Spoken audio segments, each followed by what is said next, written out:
Every evening is 72-hour fast starting on Monday, so I was like, I'm gonna get my carbs in today. My first one that we've eaten today, we ate that panty flip. Yeah, we did healing all day too, though, so you can't like. Yeah, you can't do that. You're just out. Yeah.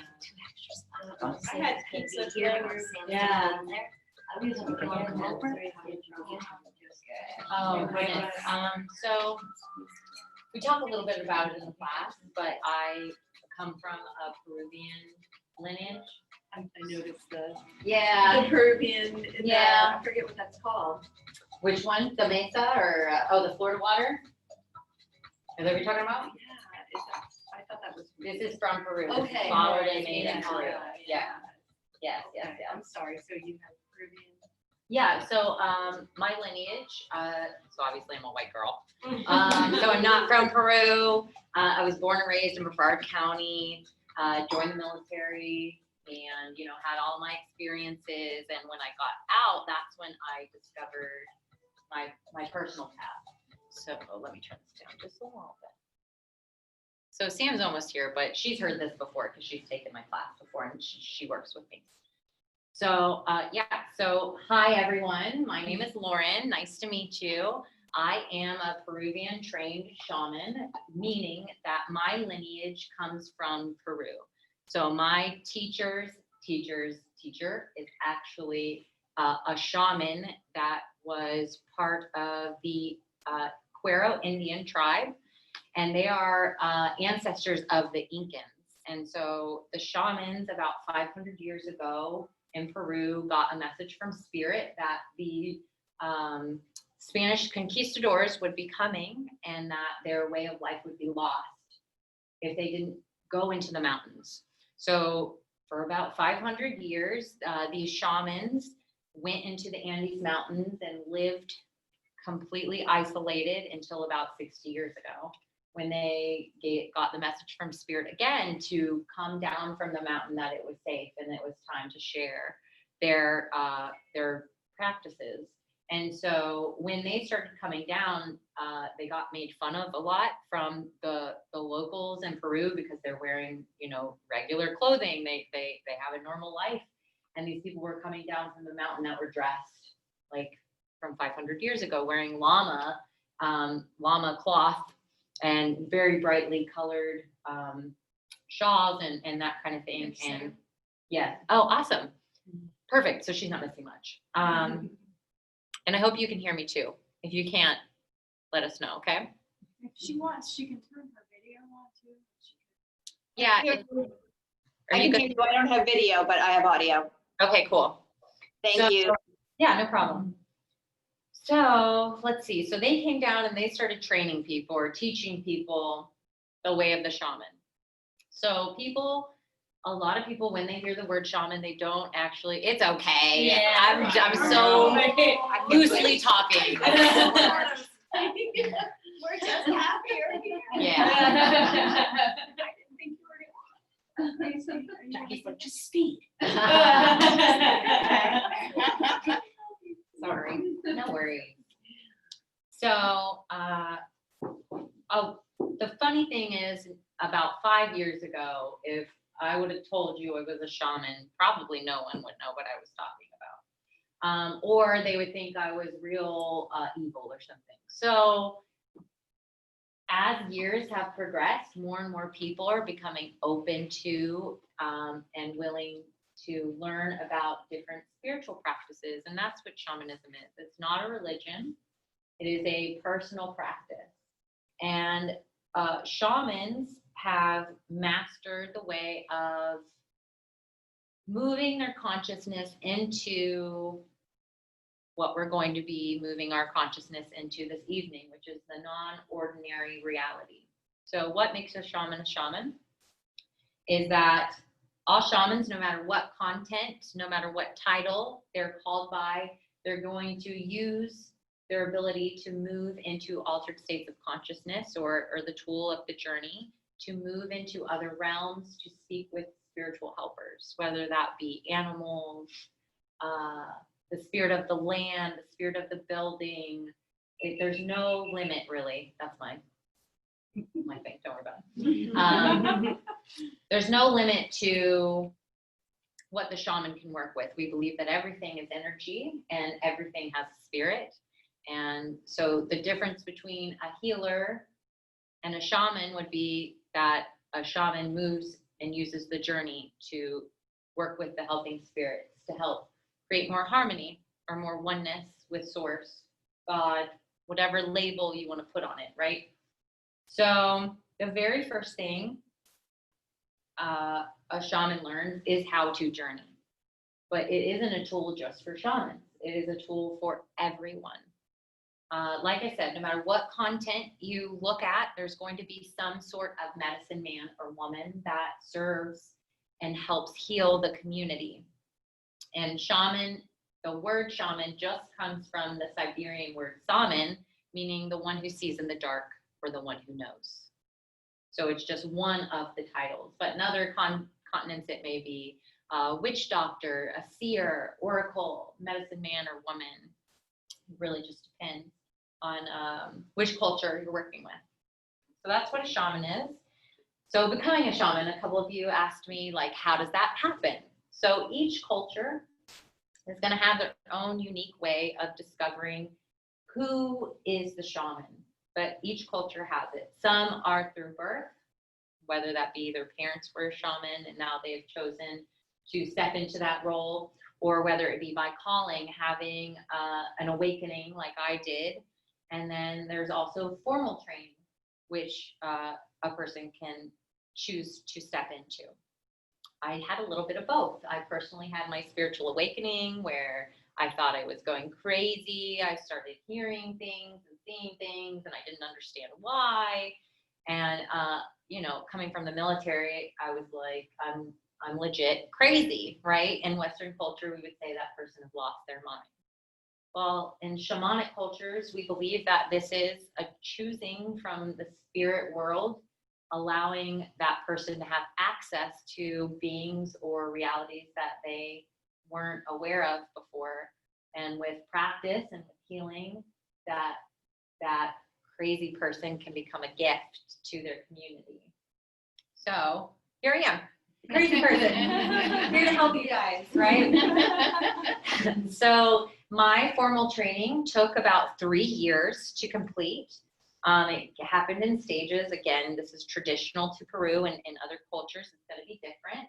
And my lineage, it's called the Mesa, which is formally a 2.5-year undertaking where you undergo the Muneki rites, which is, if you translate it, it's the rites of love. It's basically 9 ritual or ceremonies where we are given energetic downloads to help us evolve, if you will, spiritually in our energetic bodies, etc.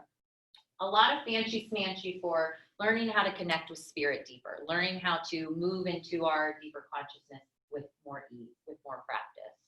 And then the Mesa, we would go through each direction for 6 months. So the south for 6 months, the west for 6 months, the north for 6 months, and the east for 6 months, to learn about that direction, archetypes of that direction, the laws and lessons of that direction, and then also to work through our own trauma and enact our own personal healing.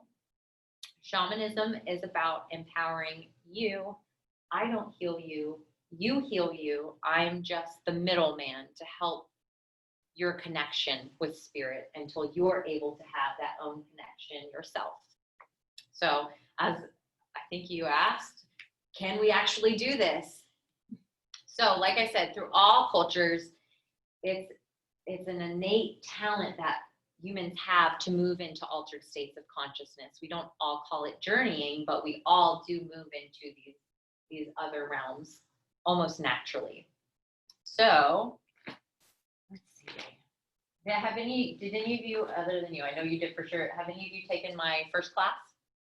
So I did the meditation that Jackie recorded. Okay, cool. Yeah. But you didn't get the class? No. Okay, so I just want to make sure I don't skip anything that's going to be too important.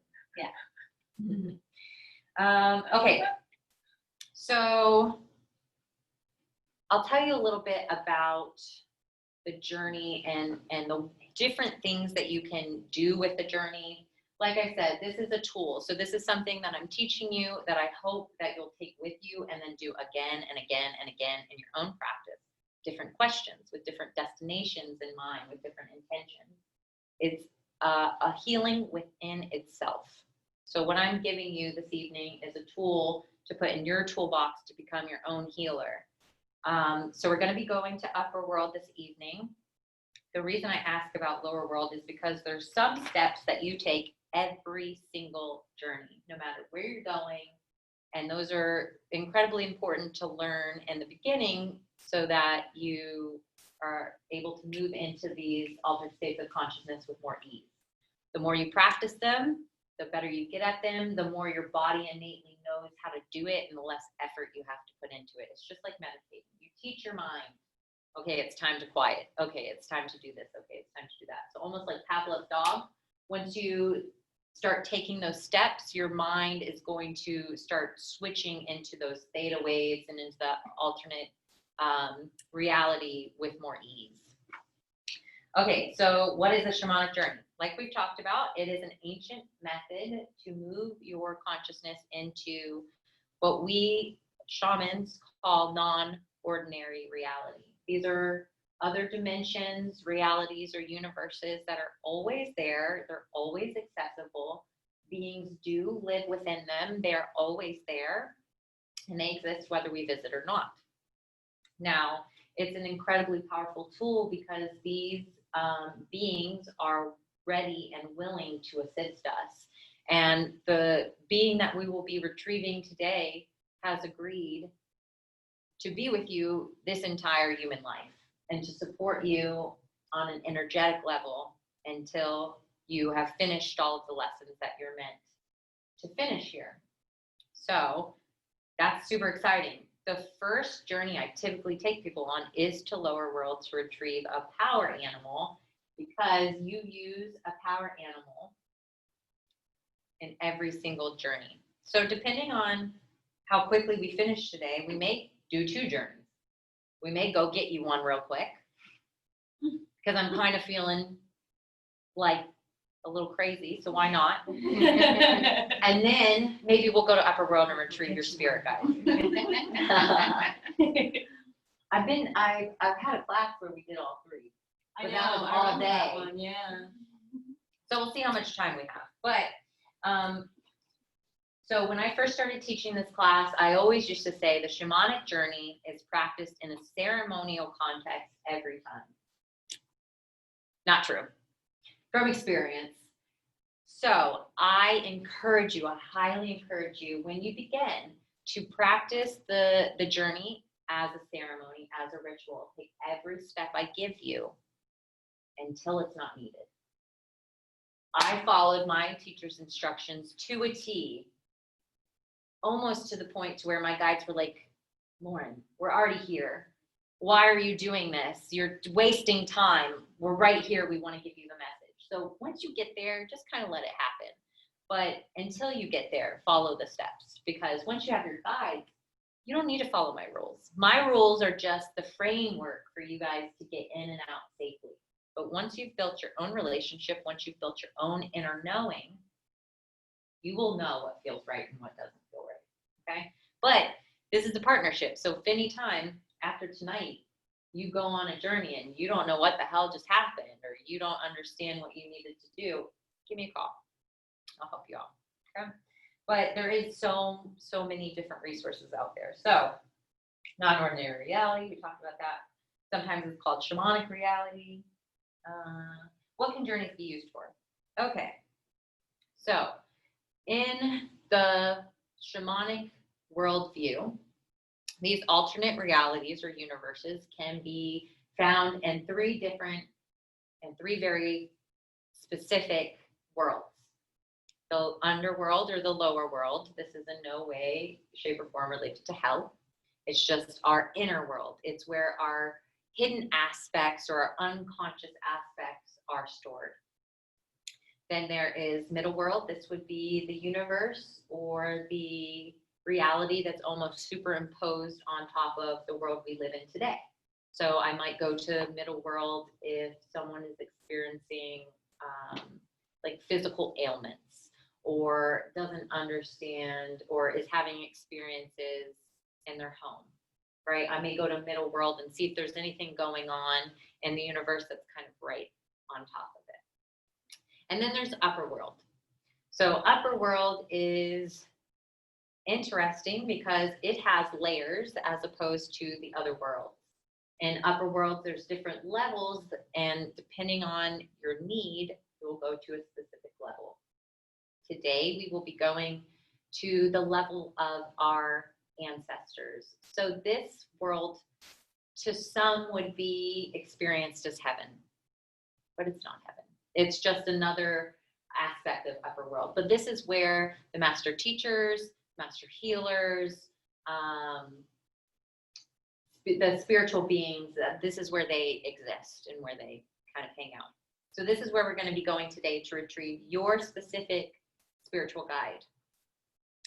These energies come to you in specific forms for you to receive messages. This doesn't necessarily mean that this is what they've always been.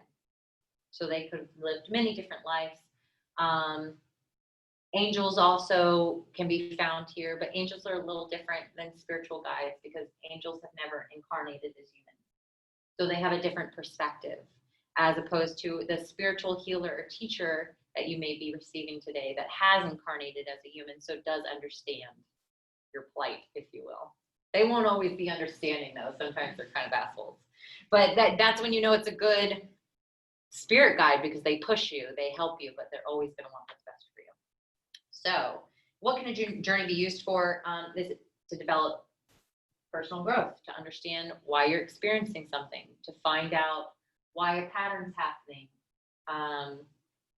to figure out what's going on in your body energetically. There's many, many uses. You know what I'm going to do? So preparing for this class, this is the class, right? It's all beautiful. This is years of compiling my class and teaching this class for about 2 years. And I found my old notebook from my teacher the first time she ever taught this class. And it had some really good stuff. Callie, could you grab it for me? It's that composition notebook in the main batch. Perfect. So, this was like 4 years ago when I very first received the class, and we'll go back to that in a second. So, okay, so some people use the journey to work through emotional issues. You can use the journey to understand specific patterns that you repeat in your life, or you can also use journeys to speak with someone's higher self, whether they be deceased or alive.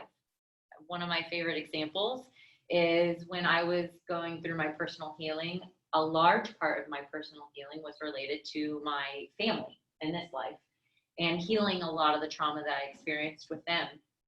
And so my relationship with my grandmother was kind of rocky.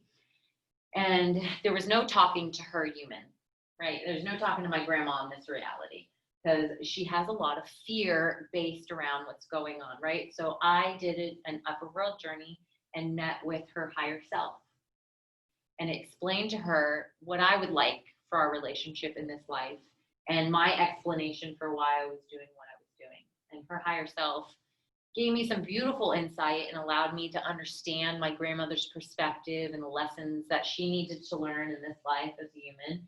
And then she also told me that, that we would be able to have a relationship of some sort in the future. And I ended my journey and I took my notes, just like I'll have you all do this evening. And then the very next day, my grandmother showed up at my house for the first time ever, unannounced, just to say hey, just to rekindle the relationship. So this is an incredibly powerful tool that does have real life. Thank you so much. Oh, was it? I looked everywhere. I was like, I just saw it. Yeah. We're all looking at it. Yeah. I know, right? You guys get a fun class today because being ex-military, I like things kind of structured, but being a shaman, I'm kind of like, right? But I did healing sessions all day today in the area prior to coming here. And the more sessions I do, like the higher and higher I get, and the spacier and spacier I get. So you guys will get some cool shit today that nobody's ever heard. I guarantee. Because I'm just going off the cuff. Okay, so the journey will help keep close working relationships with helping spirits to maintain balance between the human, the community, and the natural world. The spirits in these alternate universes have knowledge and are able to assist people in being in service, understand the environment and its inhabitants.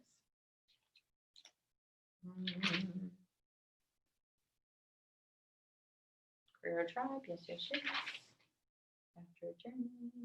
Okay. So some of the things that we need to kind of suss out before we go on a journey is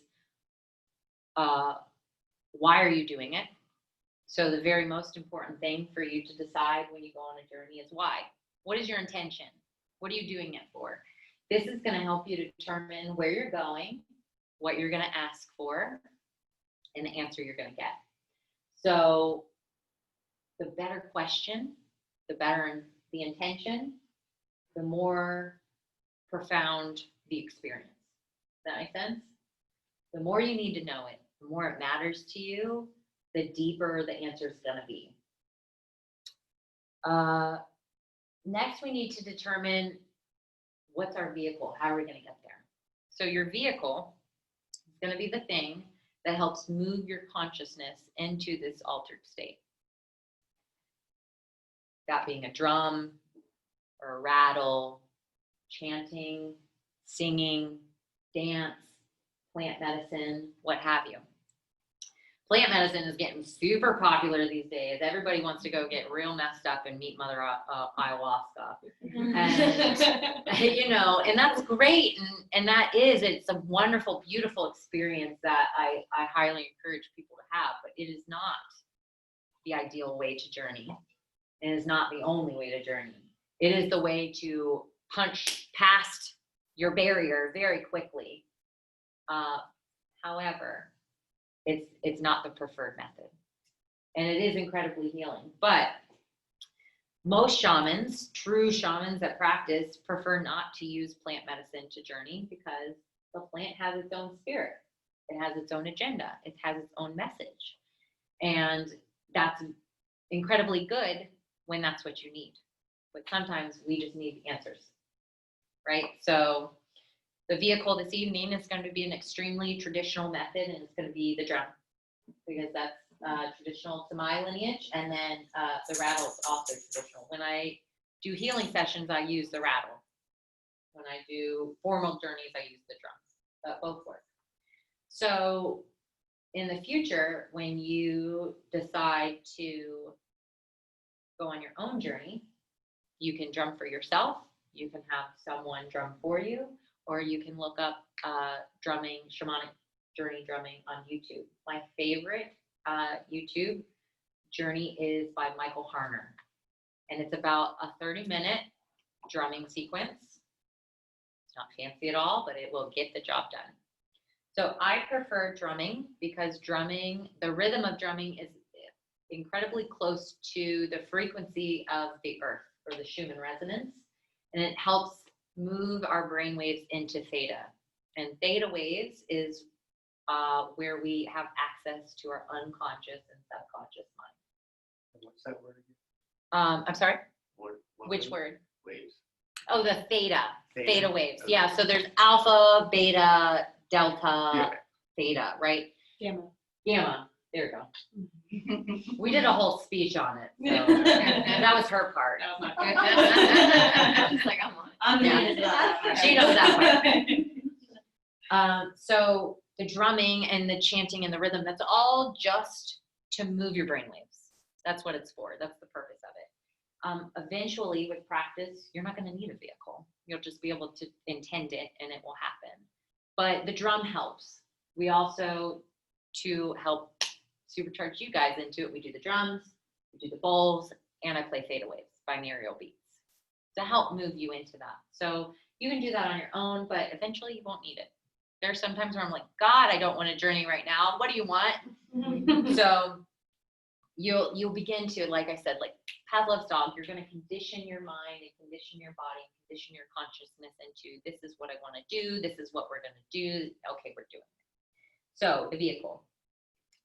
During these trances, the brain enters these brainwave states, and the journey. Okay, so the journey is also achieved by your intention. You intend to do it. You intend to go. You're going to go.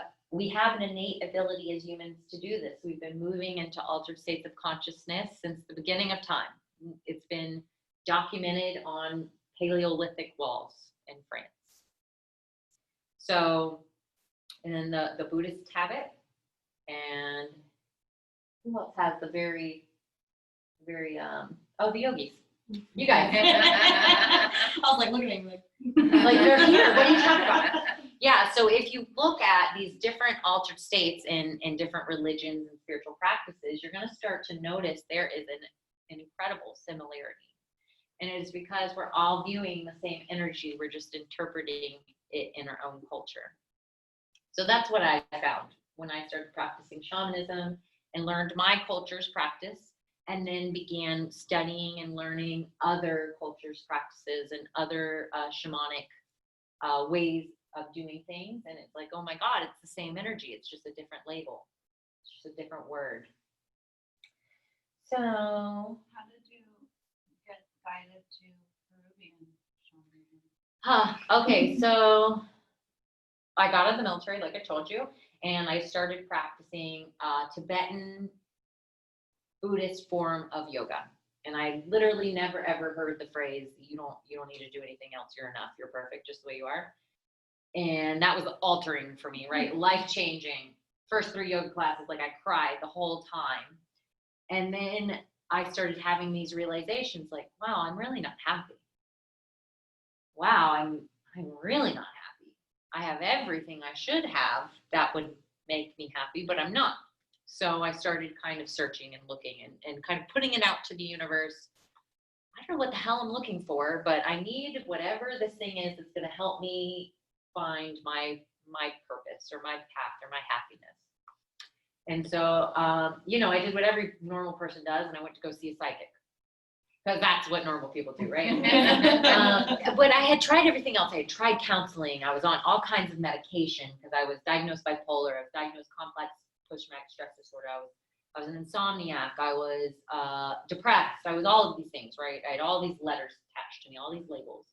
And I'd done everything logically, Westernly possible to heal myself. And none of it worked. So I was like, fuck it. I'm going to go to a crazy person. I'm feeling crazy. I'm going to go to a crazy person. So I went to this man and he said, you have abilities. You're able to do, or you will be doing what I do in a short period of time. And I left there and I was like, this guy's whack. If I had any ability to tap into this, I wouldn't be where I'm at, right? And so, but again, it got me thinking. It was like my next little breadcrumb from spirit. Like, here you go, here you go, here you go. So he got me thinking, and I wanted to tap into whatever it was. So I wanted to find my spirit guide. So I, again, did what any logical person does, and I went on Pinterest. Because that's where you find things, right? 27-year-old woman, I'm like, Pinterest will have it. So I go into Pinterest and I look for meditations to contact your spirit guide. I had no idea what I found was a shamanic journey. No clue. And I did it completely sober. And if any of you have used plant medicine before, you know it's crazy intense. And I had a plant medicine experience completely sober. To the point to where I went into my journey and I announced my intention, like you all will. But I got an incredibly physical response. There was a sonic boom and my window shook. And that was when I was like, oh shit, what just happened? I summoned a demon. Like what's happening? Like I was so scared. I was raised Southern Baptist, so a lot of fear. And there was a sonic boom, and then my ears started popping like I was in an airplane. And things got really real because then I felt the presence enter the room, and it was Archangel Michael.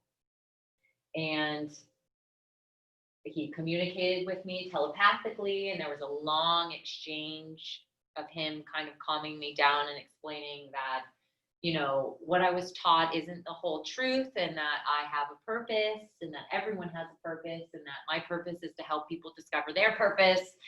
And, you know, but to do that, I was going to have to go through an incredibly hard healing process. And so that's kind of what got me started. And that was my one breadcrumb. And then the next breadcrumb was from there, I wrote in my journal. I was a physical therapist and chiropractic assistant at the time, but I was miserable. I felt like I was selling my soul because I wasn't serving my purpose. And so I wrote in my journal after that night, if I'm not supposed to be here, I feel too attached to the patients. I love them. My bosses need to break up with me, because it was a small business. So it was like a privately owned business. So like I said, they need to break up with me. 2 weeks later to the day, they said, Lauren, can we talk to you? We love you. You're amazing. You do this, and this, and we think you're great. We see you're unhappy. So we're going to let you go. You're fired.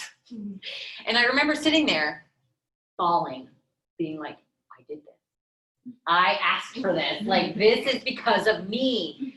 But the very next day, I was driving around because I didn't work anymore, and was kind of pulled into, again, another breadcrumb, a class on how to read tarot cards.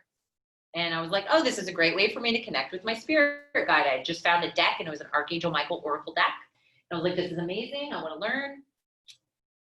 So I went in, took the class, and at the end, you take turns reading for each other. And I made 3 people cry. And I was like, holy shit, I feel like I'm making this up. Like, I don't know what I'm saying. I don't understand. And from there, I was a physical therapist, chiropractic assistant, no job, a tarot card reader. Like that. The lady was like, you don't have a job, do you? You do now, come in tomorrow. And I was literally thrown into psychic readings. And I wasn't even sure if I believed in it yet. I would go home every day and be like, I'm making it up, but people, they get something from it. It means something to them. So it still didn't feel right. If you move into the spiritual community, you understand that spiritual doesn't mean healed. Spiritual doesn't mean good vibes. Spiritual doesn't mean good heart, right? It's just another person. So again, to me, I was finding all of the same experiences and same patterns that I did in my regular life. So I said, okay, spirit, what's next? This can't be it. I'm not going to just do this the rest of my life. Like, come on. And one of my clients from the tarot reading reached out to me about a week after a reading and said, Lauren, I don't know why, but there's this lady in Melbourne, and I really feel like I should tell you about her. She's a shaman, and she's offering this spiritual mentorship class. The only catch is, if you want to take the class, you got to get a healing first, so that you know what you're getting yourself into. I was all in.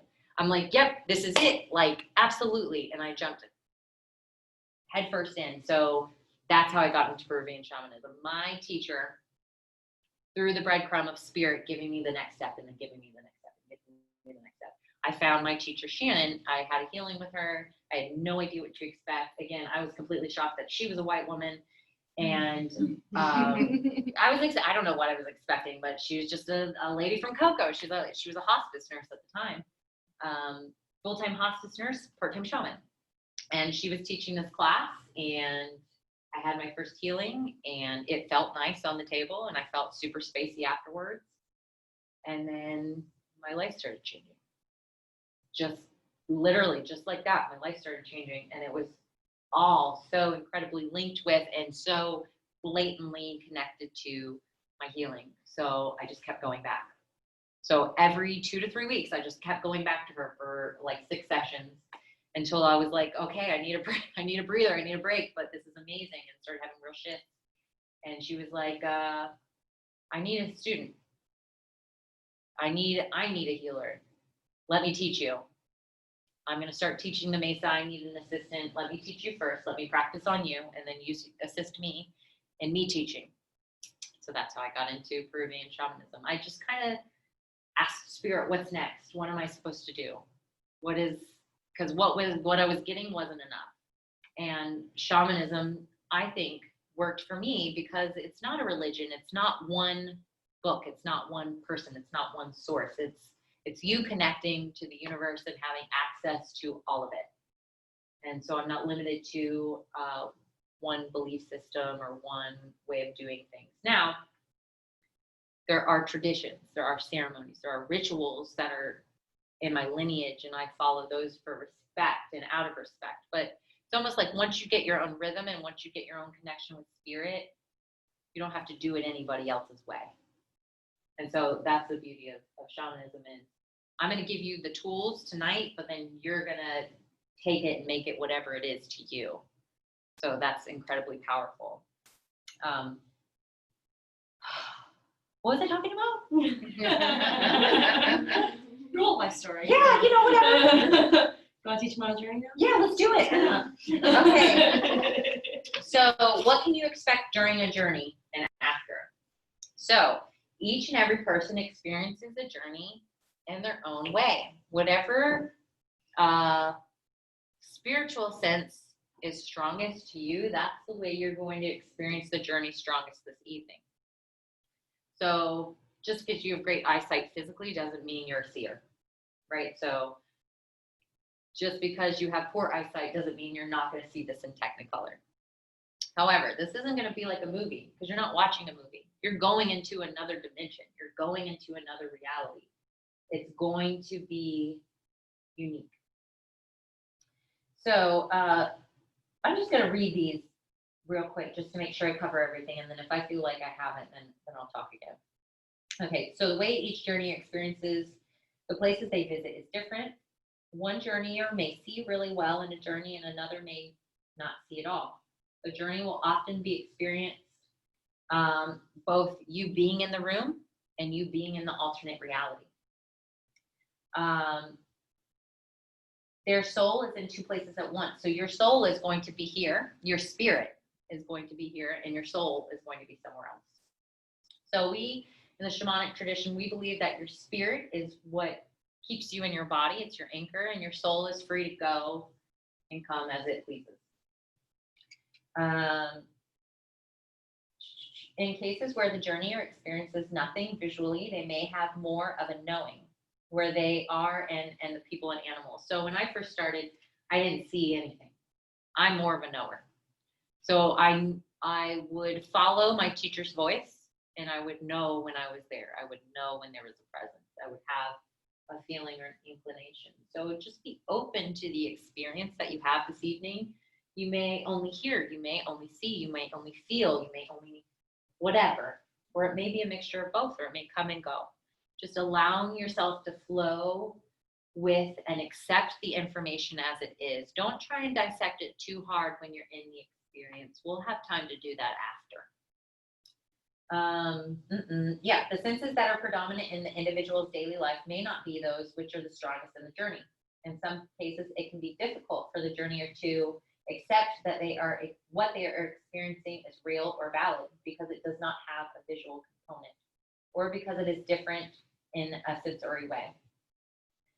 In all cases, with shamanism, the effectiveness of any journey or shaman is measured by the results. So don't base your experience of journey tonight on your experience of the journey tonight. Base your experience of the journey tonight on what happens after. Tonight, tomorrow, the next day, the following weeks.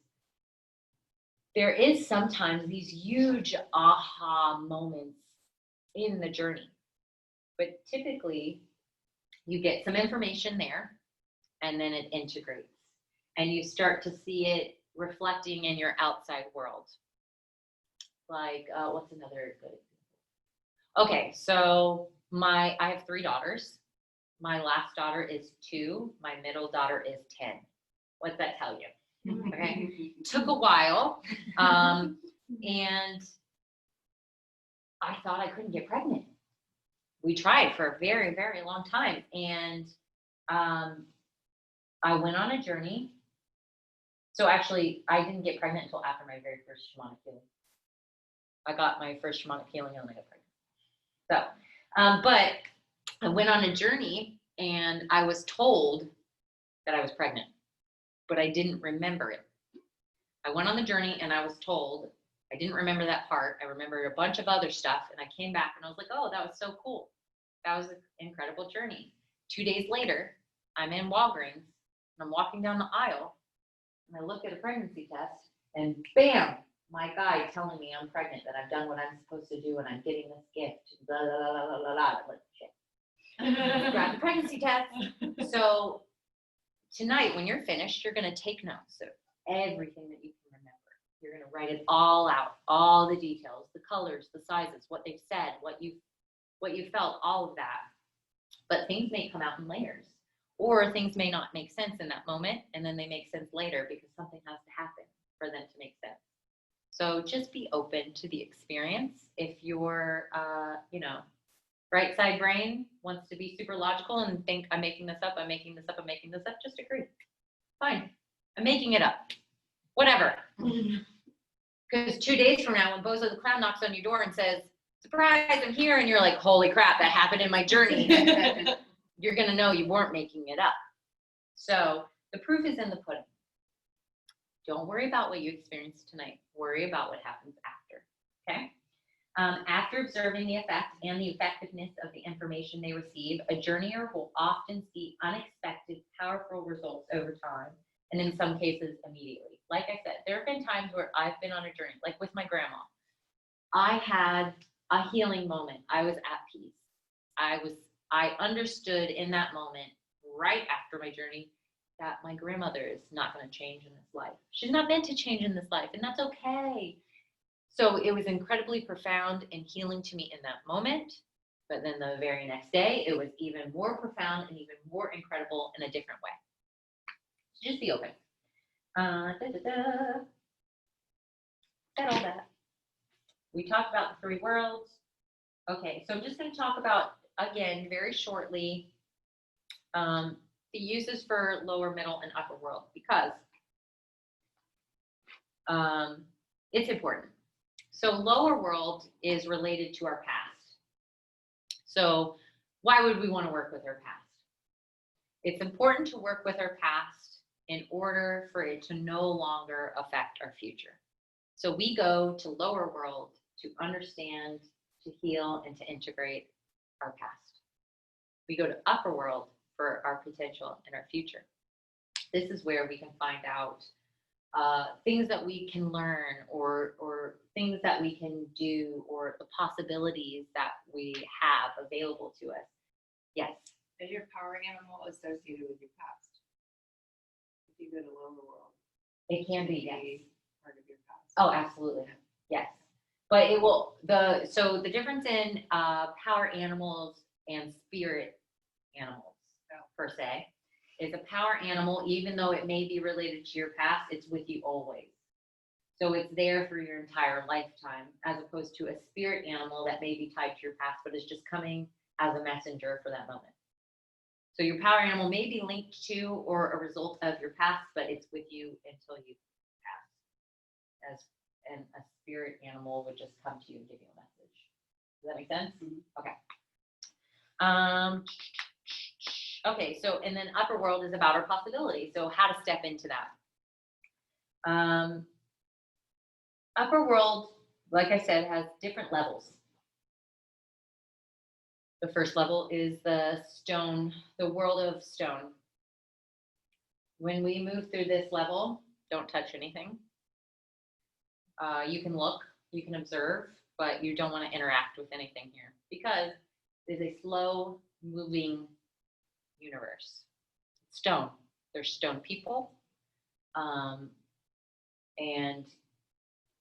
we don't want to interact with them right now, because they are lower level, or not lower level, but like slower moving energy. So this would be where people would go if they're afraid of heaven or hell. This would be, it's almost like purgatory, right? They're afraid to move forward because of a fear, and so they can stay in this lower level to work through that. And over time, as they process or as they move through consciousness, as they let go, as they release, forgive themselves or others, then maybe they'll move up into the next level, which is the world of plants. This is another level where people may go if they are fearful of heaven or hell or consequences or whatever, right? It's a little bit faster moving than the stone people. People will be made of plants there. Again, we don't want to interact with them too much or speak to them too much. They're dealing with their own stuff, right? As a shaman, I will go there sometimes to retrieve people if they're stuck. So say someone comes to me and they have a loved one and they're fearful that their loved one it hasn't crossed over, or they feel like their loved one has come to them in dreams or whatever. I can go looking for that person, and sometimes I'll find that person in Stone World or Plant World, World of the Plant, World of Stone. Right? This is just different levels of consciousness. This is where people can go to work things out. Nobody gets punished. It's all about you integrating and processing and working through your own stuff. But I don't want you guys touching or talking to anybody and taking some of that energy with you. Does that make sense? So I tell you about it so that if you ever see it, you don't get curious and mess up, right? But over time, maybe you'll be led to go there. I would suggest not messing with any of them until you are directed to, if that makes sense. Let's see. And then the third level is the level of our ancestors. So this is where we're going to be retrieving the spiritual guide, teacher, healer. I feel like I'm forgetting something.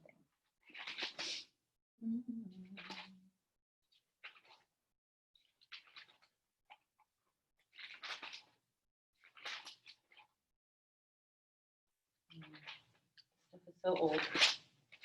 You ever go back and read your notes and be like, man, I remember when I was there. That's crazy. Okay. The stone people, the plant people. So the next one is the animal, the world of the animals. And then it's the level that we'll be going to, the ancestors.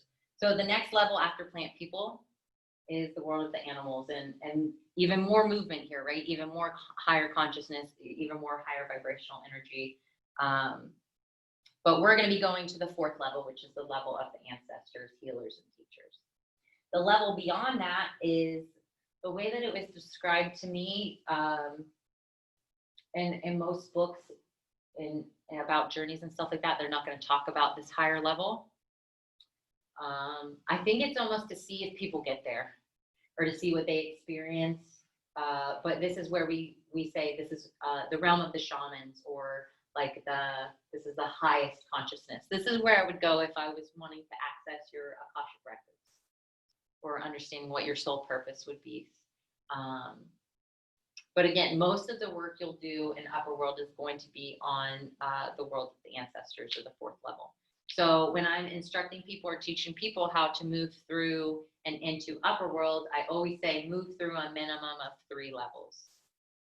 And then if you ever feel stuck, or you're like, I'm still here, I'm not really moving into this, I'm not too meditative or whatever, just keep going through levels until you feel like you've arrived. But you always want to make sure you get through at least those first 3 levels. If you go any higher than that, who cares? You're in a higher consciousness anyways, but you don't want to be stuck in the 3. And this is why we travel with our power animals, right? This is why we don't travel by ourselves. We use our spirit guides and our helpers to assist us, to keep us out of danger and keep us out of, wasting time. So yeah, even here she said, don't speak with or to past loved ones until some days after they have passed, so they don't linger. So sometimes, like I said, you can use Upperworld to travel and speak with a higher self of someone who has passed. You want to wait at least 3 days after someone has passed to allow them to completely transition. Because if you call on them too soon, maybe they'll feel like you need them and they'll stay. So journey destinations. Today we will be going to Upperworld, as I said. So here's where you want to take notes. I'm going to give you step by step, just super quick, 5 steps to how to go on a journey. Step 1, I kind of already mentioned, get clear on your intentions. Where are you going? Why are you going? What do you want to do?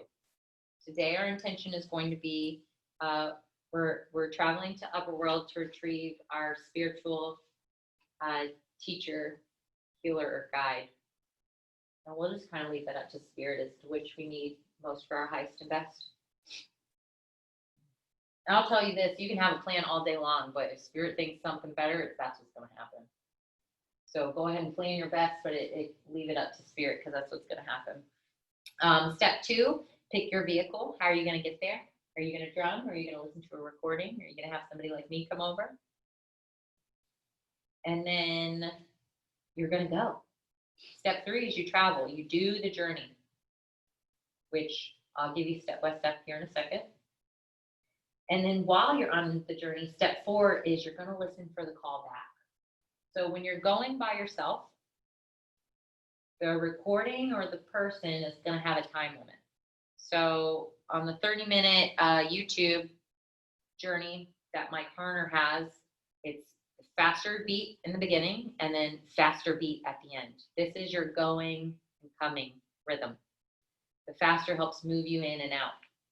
But once you get there, it kind of steadies and it's a steady rhythm. So towards the end, I will change the rhythm, but then I will also tell you, this is your return call. Thank your guides and come back. So when you go on the journey, you're going to announce your intention and they're going to come. And I'm going to let you guys journey for a couple minutes without me speaking. So your guide is going to either show you something, give you a healing, bring you somewhere. And so that'll be about 5 to 10 minutes of you traveling with your guide. And then I'll say, this is the return call. If I wasn't here, you wouldn't hear that. You would hear the pace of the drum speed up. And when you hear that, you'll turn to your guide or whoever you're working with and say, it's time for me to come back. Please come with me. And you'll go exactly the way you got there, back to where we started. But so step 4 is listen for the return call. Be in gratitude, ask to continue your relationship, and return the same way you came, taking nothing. In Upperworld, you can take something. If your guide gives you a gift or something, you can. And then step 5, when you come back, you're going to write down everything that happened. You're in an altered state of consciousness when you're on the journey. When you come back, it goes so quick, it's like a dream. So just like when you wake up, it's going to start fading. So as soon as you get back, you want to write as much as you can. Because we're accessing other dimensions and we're accessing it through our unconscious and subconscious mind, they're going to speak to you in signs and symbols. So these things matter. Everything matters. The colors, the size, the way they say it, what they look like. These all mean things. I always say the sweet spot for our journey is about 20 minutes because past 20 minutes, you start to lose things. It gets all jumbled. Because like for speaking from experience, I went into the journey, they told me I was pregnant, and then they told me a bunch of other stuff. And you would think that's super important, but it's you're in another state. So as soon as you come back, you want to write as much as you can. And then I'm going to encourage you, any information you get, any sayings, anything they give you, don't look it up for 3 days. Allow yourself to interpret it. They're speaking to you. They're not speaking through the collective. So if you Google the meaning of something, it may not be the meaning to you. Does that make sense? So spend time with it, let it integrate, let it settle first, and then confirm later. Yeah, and that's the 5 simple steps. Now I'm going to tell you guys, like step by step, I'm just going to kind of talk you and walk you through how we're going to get into Upperworld. And then we're going to do it. It'll be real cool. And depending on what time it is, it's 5. I think we're going to Lower World, y'all. I think we're going to Lower World first. Because that can be a real quick one. We don't have to stay long because we're going to stay up in Upperworld. Get the own animal. Yeah, they can get their animal real quick. Mine's been working all day. Okay, so I'm gonna give you the instructions for lower world first. And again, you guys don't need to remember this, but if you wanna go on your own again, you're gonna wanna write it down. And then, is this recording? Yes. Okay, so this is recording, so you can listen to it again too if you want. All right, so the things that stay the same every single time you journey. You're going to start in a place in nature every single time you journey. So in your mind's eye, this place in nature is your anchor. So this is gonna need to be meaningful to you. The only rule about this place is that it has to have existed on this planet at one point in time. Other than that, it doesn't need to exist anymore. And then once you find your place, once you've really found like, this is my spot, you want to use that spot in nature every single time you journey. This is your home base. We start here and we end here every single time. The second thing that's going to stay the same every single time is you're going to call upon your power animal. As soon as you get to your place in nature, and you're going to let them know where you're going and what you're doing, and you're going to ask them to help you. Since you guys don't have one yet, we're going to go get you one. On the way to go get you one, you guys can use one of my power animals. It can either be Mother Jaguar or Crocodile. Who else wants to help? Or Hawk. So pick which one calls to you, and when you move into your place in nature the first time, you'll call upon Shaman Lauren's blah, blah, blah power animal and ask them to assist you. This is what they do. They will. Okay, so you'll start in your place in nature. You'll call in your power animal. You'll let them know what's happening every single time. Next thing that happens every single time, you move from your place in nature into your path in nature. So this path in nature doesn't need to any way, shape, or form make any sense with your place in nature. So my place in nature is Parthenon in modern day Turkey, ancient Greece. And my path in nature is in the jungle in Peru. Just happened. I don't know why. But so now I use that every single time. So from your place in nature, you'll step onto this path in nature, and it's going to lead you to your way down, in, or up for lower, middle, or upper world. I use a very traditional means, and it's the tree of life. So it's this huge tree, and it has this big hole in it that I can step inside, and I can either crawl down in the trunk and through the roots and get into lower world, or I can climb up into the branches and then fly into upper world, or there's a door inside the trunk that I can step into middle world. So it's just, you are going to find a place where you can get down, you can get in, or you can get up, just depending on where you're going. It doesn't have to be the same every time. I like to use the same thing every time because it works for all three worlds for me. But so those are the things that are going to stay the same every single time. Place in nature, power animal, path in nature, wait, down, in, or up. Where are we going? Okay. From there, we're going to go to lower world first. So as we enter our way down, we're going to move through layers of the earth and into these caverns or caves. And these are aspects of you. So there's going to be little things in there, right? Again, we don't want to interact with them this time. That's not what we're here for. So we're going to move through these caverns or these caves until we finally come to this great gate, if you will. And this gate is going to be guarded by Huascar Inca. Huascar Inca is the guardian of the underworld, but he was also a true, real-life Incan emperor in like 1542, I believe. And when he passed, they dedicated him as the guardian of the lower world. So for safe passage into lower world, we give Huascar Inca a gift. The only rule about this gift is it can't be of you. It can't be anything that is you or of you. So no memories, no loss of air, nothing like that.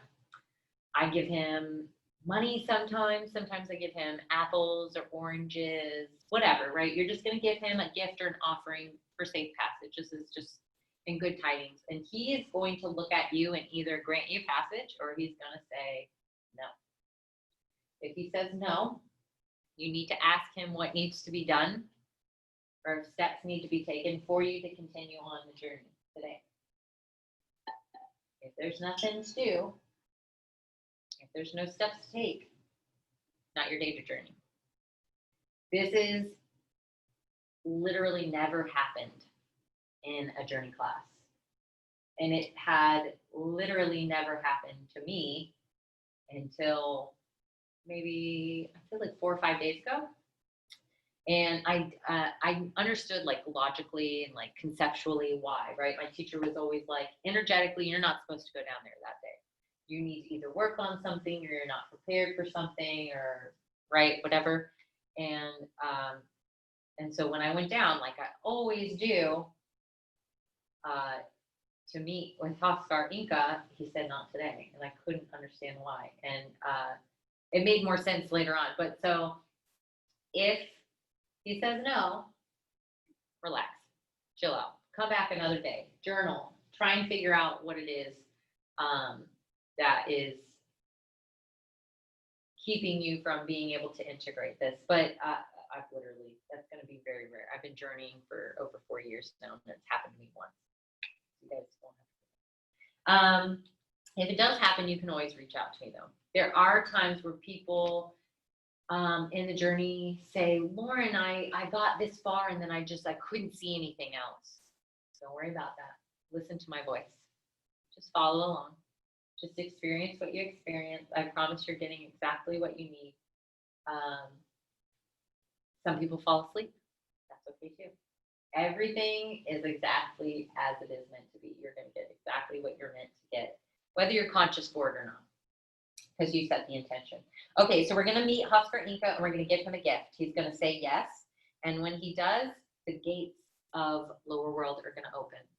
As soon as you pass through the gates of Lower World, there is this great waterfall, and this is the final portal into this other universe. You're going to pass through the water, and as soon as you pass through the water, there is this ancient bridge. Take a look at it. What does it look like? What is it made out of? How big is it? What impression do you get? Go over the bridge, and once you pass over the bridge, there's going to be this like great opening. It's going to look different to everybody, but take a look. What does the landscape look like? What does your underworld consist of? What is there? When you get to the opening, you're going to announce who you are and your intention. So I would say, I am Lauren. I'm here to retrieve. If I was doing it for someone else, I'm here to retrieve so-and-so's power animal. Today, you'll be saying, I am so-and-so, and I'm here to retrieve my power animal. Once you announce your intention, the best way I can liken it to is when you have a really crappy service on a cell phone and you've just said something and you're like, you're not even thinking words because you're trying so hard to be quiet and hear what this person said. So you want to almost automatically just be open to seeing and receiving what comes next. You may see animals pass. You may feel animals near you. Your power animal is going to come right up to you and either jump on you, jump into your arms, do something. If you're unsure, ask them directly, are you my power animal? And you're basically going to do this until your power animal says, yes, I'm your power animal.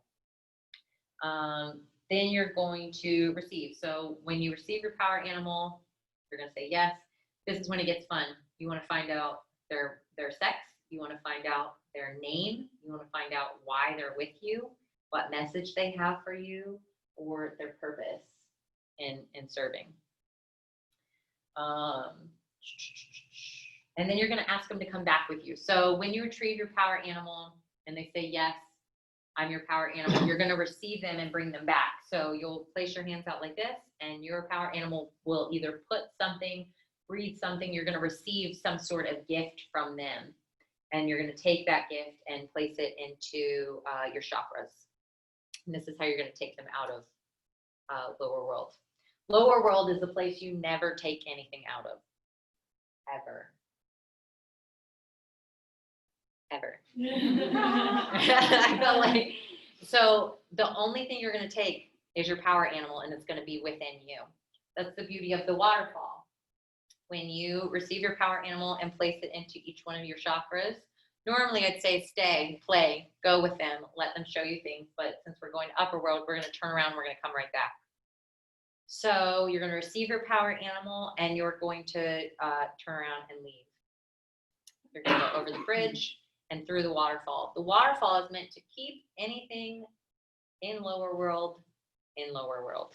So you, my power animal, and your power animal within you will pass, but nothing else. The gates will close behind you. You'll think Coscar Inca, and you'll come up the caverns, through the tree, onto your path in nature, and into your place in nature.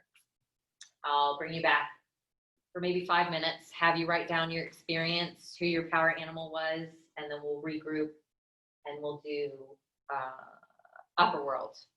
For your sanity, I'm going to go ahead and tell you about Upperworld now, because when you get back from Lower World, you may be a little spacey. This is good for Upperworld, not good for retrieving information.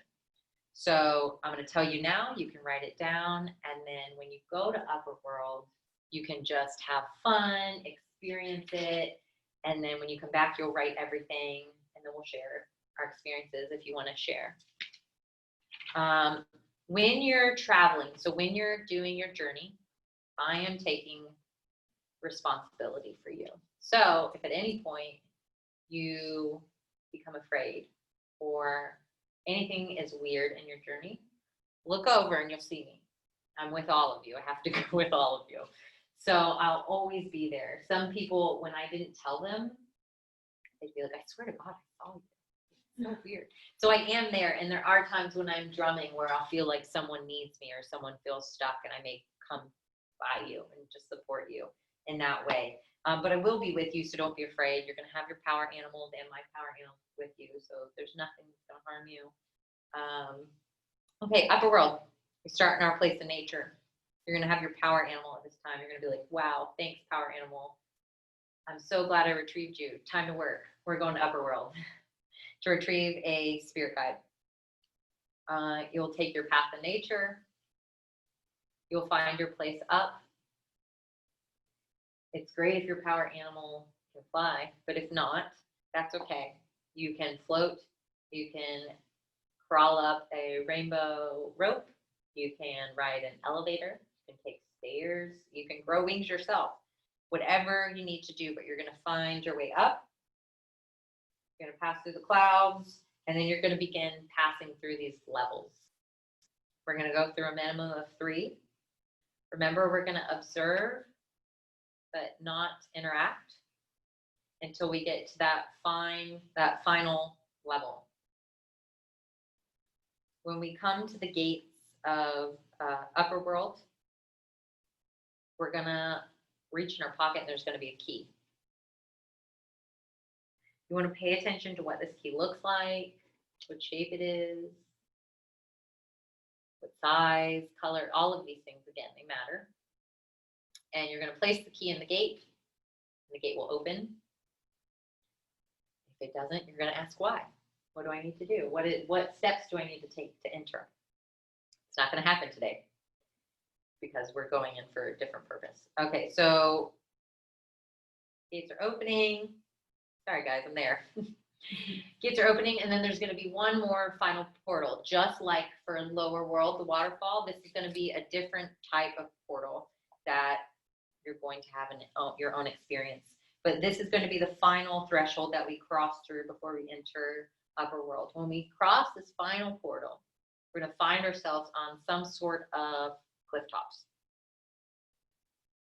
And on these cliff tops, there's going to be some sort of looking glass or mirror where we're going to get to experience and view the aspect of our soul that traveled today. And this is important because it's going to help give you some insight on what's going on with you right now.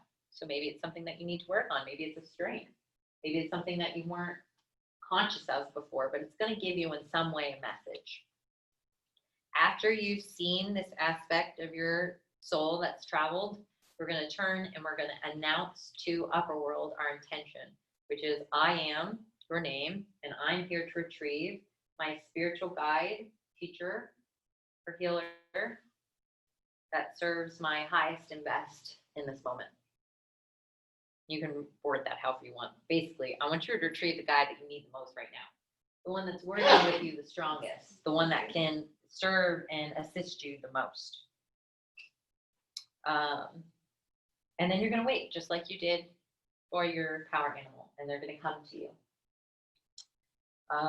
In whatever form is going to serve you most in that moment. When they come, you can ask them, are you my spirit guide, teacher, or healer? Why are you working with me? What's your name? How can I have a deeper relationship with you? Let's see. And then you can ask them to either, and this is up to you, or you can leave it up to them. You can ask them to either show you something that you need to see, or for them to adjust your energies, your frequencies, enact some healing of some sort, whatever you so choose to work with that guide. But you're going to have about 10 minutes to spend with this guide where they can show you things, you can have a dialogue with them, and then you're going to hear the call to return. So again, you may go someplace. If you go someplace, when you hear the return call, you're going to thank them. You're going to ask them to continue their relationship with you. And then you're going to come back the same way you got there to this cliff top. And then from there, I will again verbally bring you all the way back, down the layers, down from the sky, into your path in nature, into your place in nature, and then finally into the room. And then you guys will scribble, and then we'll talk. Okay? How are we doing on time? Oh, we're doing great. All right, Do you cool. need another power animal? Yeah, so you can get another power animal. Get another one. Huh? I thought you only had Nope. Mm-mm. I have two. Yeah, so if you can have, so, okay. So let me, okay. So there's the Lauren answer, and then there's the shaman answer. So I have to like reel in my ego sometimes. So some people will retrieve power animals and they'll have like 26 power animals. What do you need 26 power animals for? Why? They're all doing something special for you? I don't think so. So you retrieve a power animal when you're called to or when they come to you, right? So having two power animals, no big deal. No big deal. But once you need to build a relationship with that animal before you try moving on. Does that make sense? Like she's doing it today and that's totally fine, but we've been working through some stuff. So it's okay for her. It's never not okay, right? If you're called to, but do it when you need to, like use some reason behind it. They're not Pokemon. You don't need them. Right. Yeah, if you have a power animal and you're working with that power animal and you're building a relationship with that power animal, unless you're called to, you don't need another one, right? But I had one retrieved for me, and then in a healing, and then I went on a shamanic journey when I was learning and retrieved another one, and then after a couple years of doing shamanic healings, another one came to me. So it's different. But I would highly encourage people to just work with and build the relationship with the one you have. Like I've had Hawk. Hawk was my very first power animal that ever came to me. And I literally just got Hawk's name in a healing session for someone else weeks ago. Because it never came to me and I wasn't going to make something up. I wasn't going to just, and then one day I was in a healing and it was like, Prometheus. I'm Prometheus. I was like, oh shit. And it like caught me off guard. I'm like, oh, that's your name? Cool. So I knew it wasn't me just, so build a relationship, work with these animals. And we'll talk about how to integrate that and all that when we get back and you guys are all high on spirit. It'd be more fun. Okay, so go ahead and call into your mind's eye where you're going, why we're doing this. We're going to call into our mind's eye where we're going, our place in nature. We're going to then begin to call on your power animal if you have one, or mine if you're using one.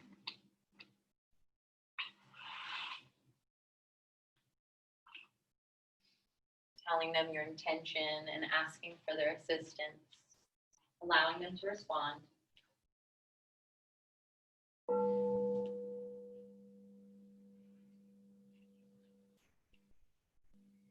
Now that you've set your intention,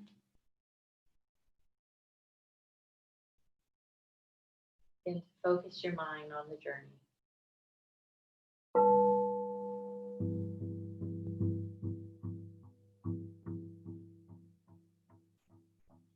Taking your first step onto your path in nature.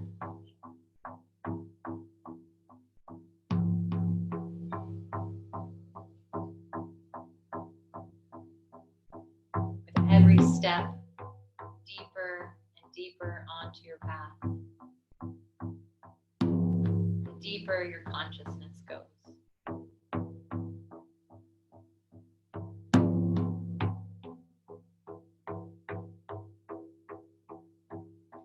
With each step, getting closer and closer to your way down into lower world.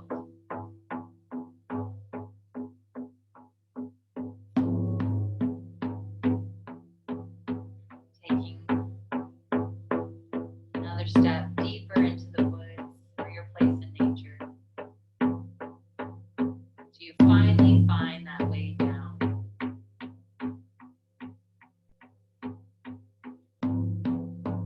Beginning our descent into lower world, passing through the layers of dirt and earth,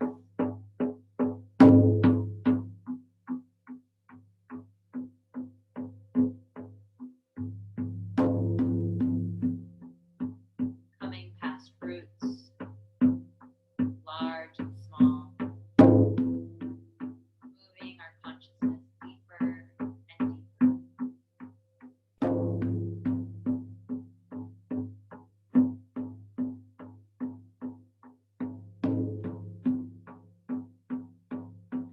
Until finally we find ourselves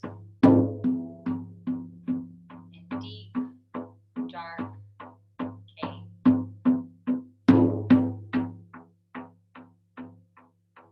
It may be so dark that you need a light.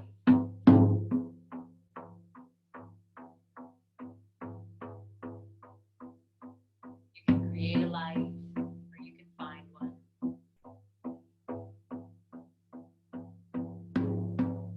You may notice things around you in the cave.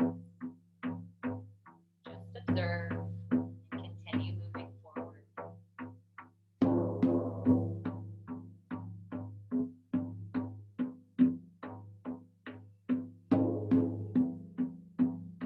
Deeper and deeper into the cave until we finally come to the great gates of lower world, where we meet Hoskar Inca.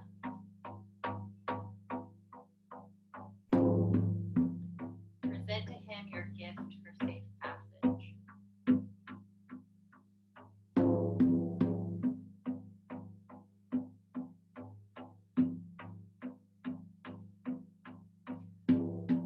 And if he accepts, the gates begin to open.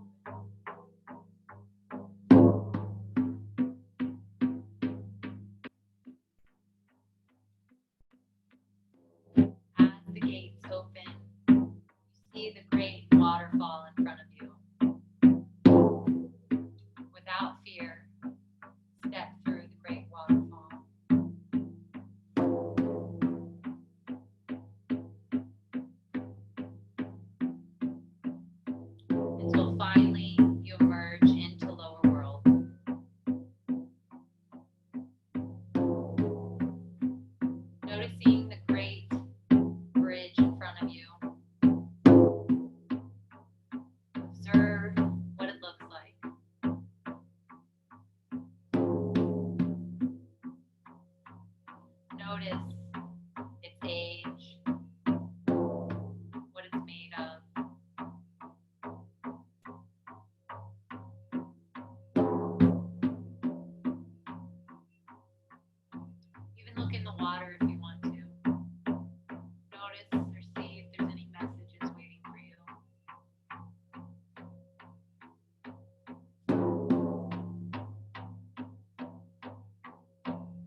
ready, announce your intention to lower world.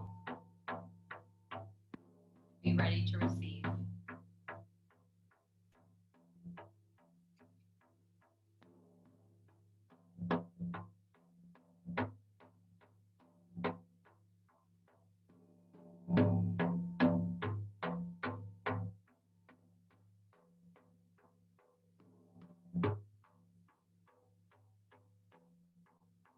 Remember, when your power animal approaches you, ask if they are yours, and if they are, to receive your gift.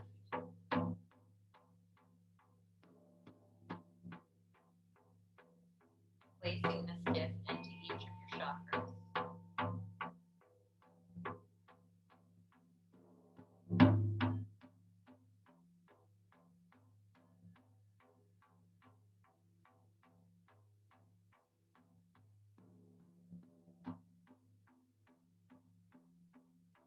Asking their sex, their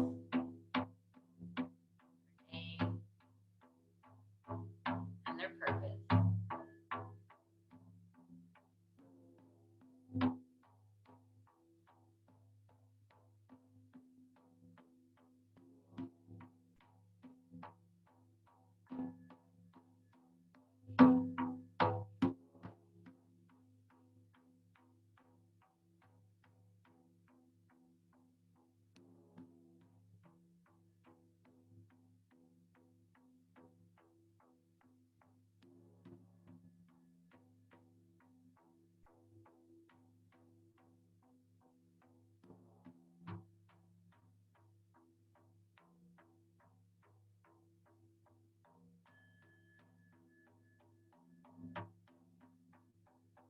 Once you have received your power animal and your gift, you will return the same way you came.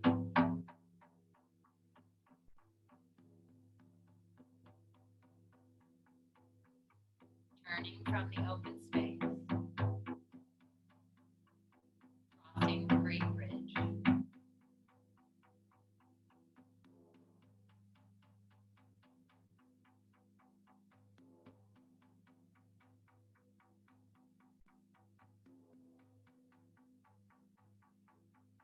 Finally coming to the great waterfall.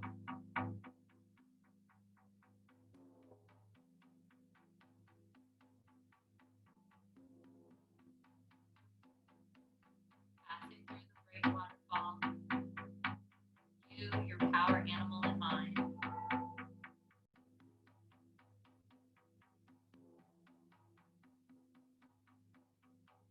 Turning and watching the gates of lower world close. Thanking Oscar Inca for safe passage.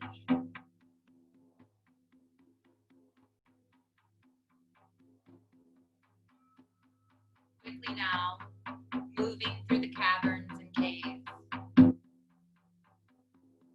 Feeling yourself move quickly through the caves and towards the light.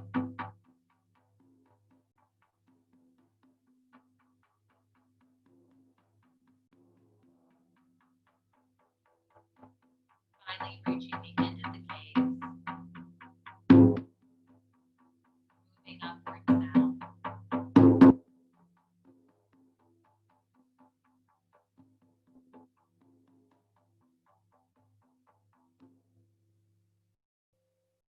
Finding yourself finally placing your feet in the path of nature. With each step on your path, coming closer and closer to your sacred place in nature. With each step, bringing your consciousness more and more into this space and into this room, into your body, until you finally reach your place in nature. And completely find yourself back in this space in this room, allowing your eyes to stay closed for just a moment. In your mind's eye, thanking and releasing my power animal that has assisted you.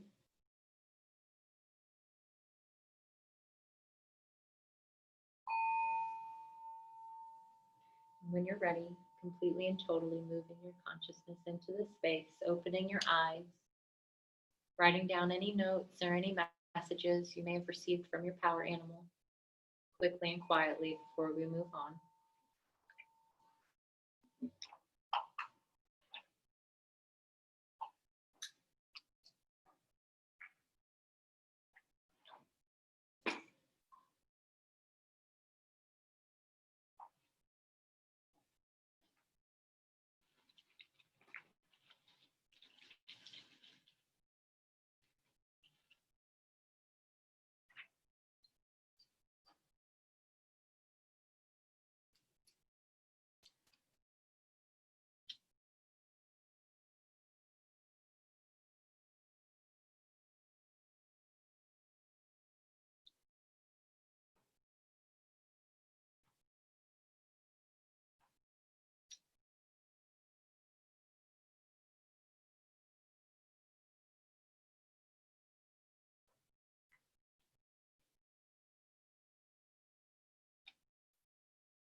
We've got about another minute.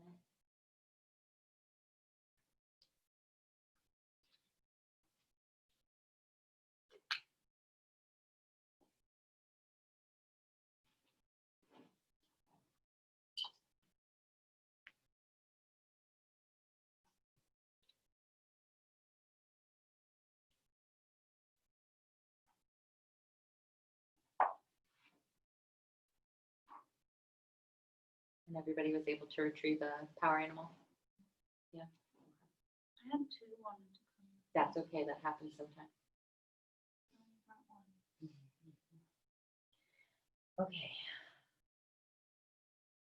So we'll use this power animal that you just retrieved to go on your upper world journey, okay? So we'll do the same thing that you did with mine. You'll call your power animal again and you'll tell them where you're going and what you're doing, and that you want their help. They're going to be pumped because they've just started working. So we'll definitely go and we'll move into Upperworld, okay? You guys put down your pen, we'll go. No rush. I just don't want to decide for you.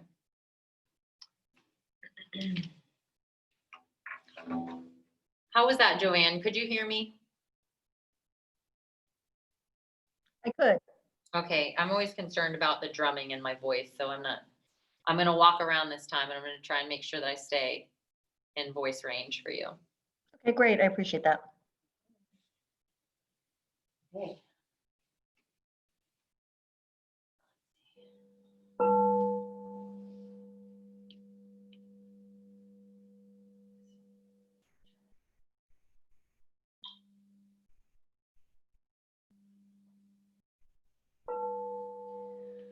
Okay.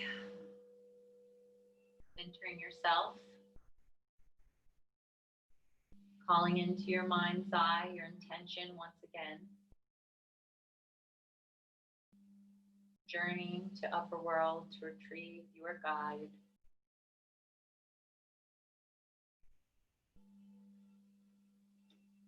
Calling upon your power animal for assistance in this journey.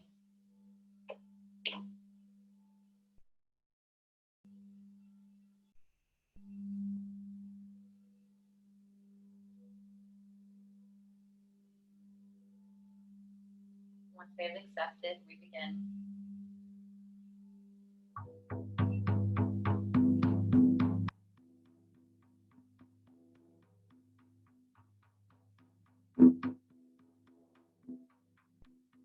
In our place in nature,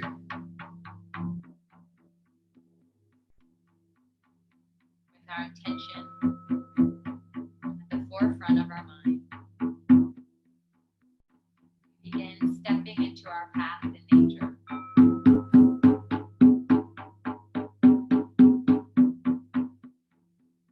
Each step moving again deeper and deeper into our consciousness.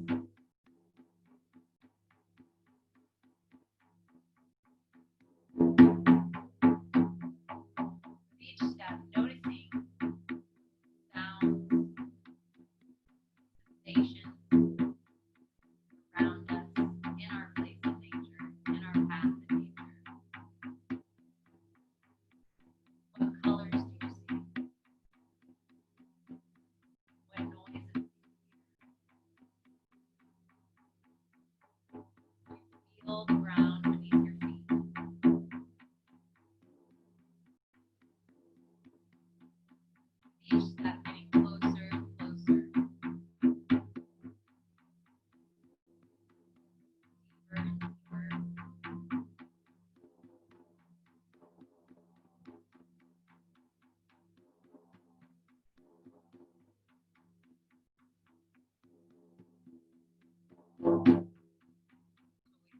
we find our way up.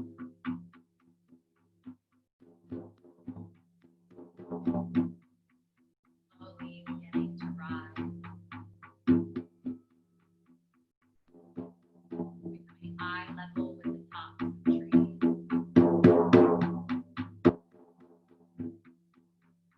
Floating into the sky.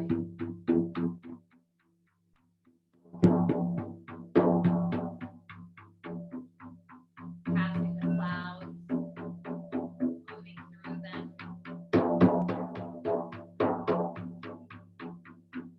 And finally above them.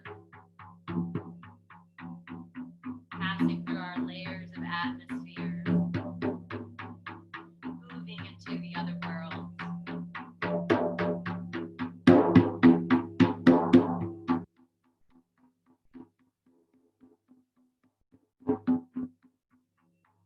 We reach our first level, just noticing the difference in density as we pass through into our first level.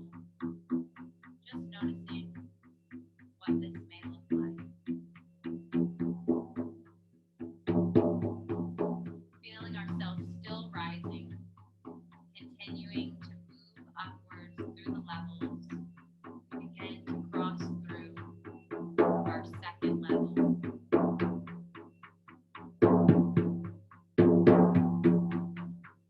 Again, observing here, noticing what we see.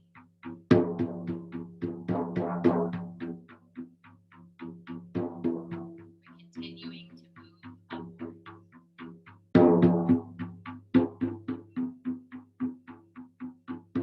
Finally, passing into our third and final level.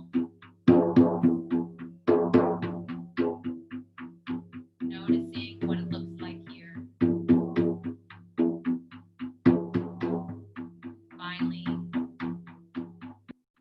passing into the realm of the ancestors.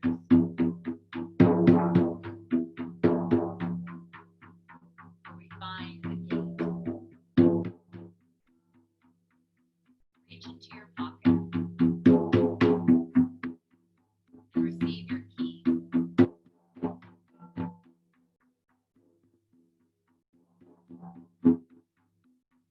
Use your key to unlock the gates of Upperworld.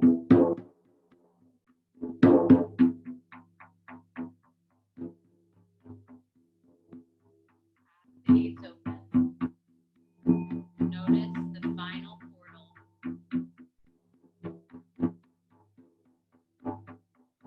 Step through the final portal and into the great landscapes of Upperworld.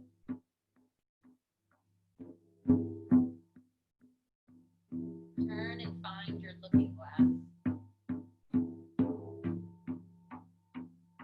Take this moment to observe this aspect of your soul.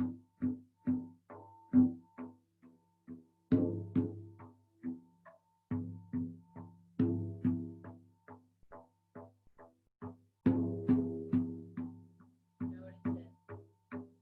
Ask a question if you want.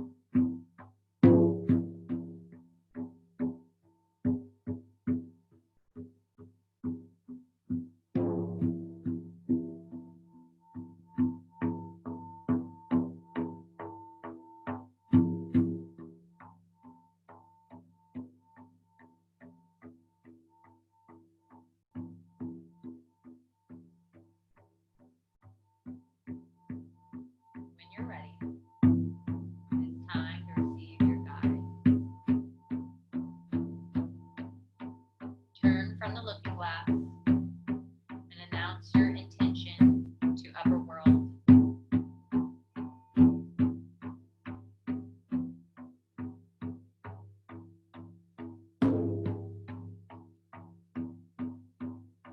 Be ready to receive your guide.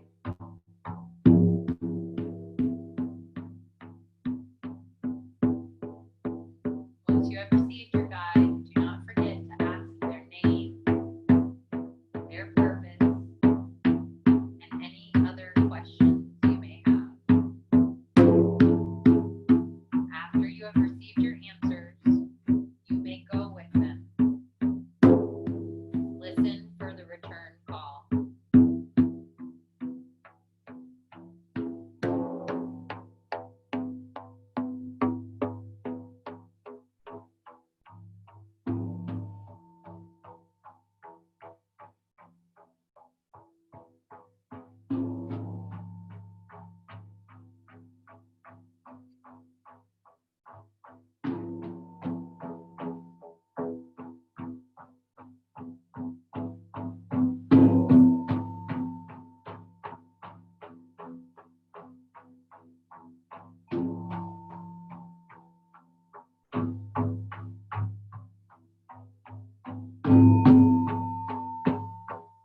for the return call. Thank your God. Ask them to return. Come back the way you came.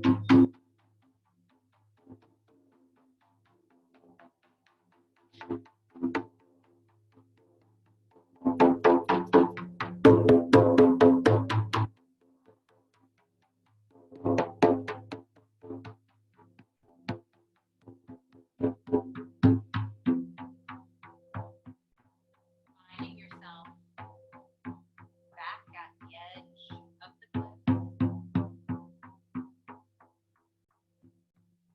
ready to leave Upperworld. You know the way, now you can come back.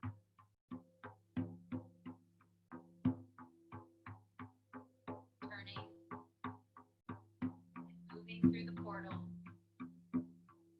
coming back through the gate, turning, watching the gate close, beginning your descent, swiftly flying down towards the earth.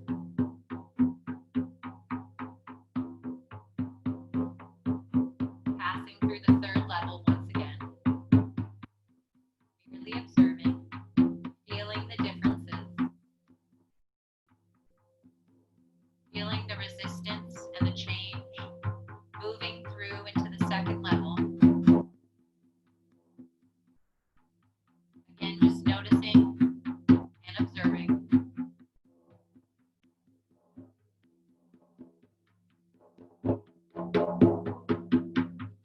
Passing through, feeling the difference into the first and last layer.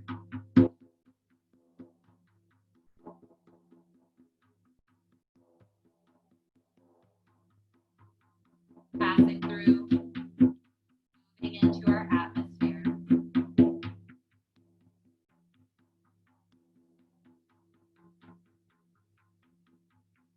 Touching the clouds, passing through them.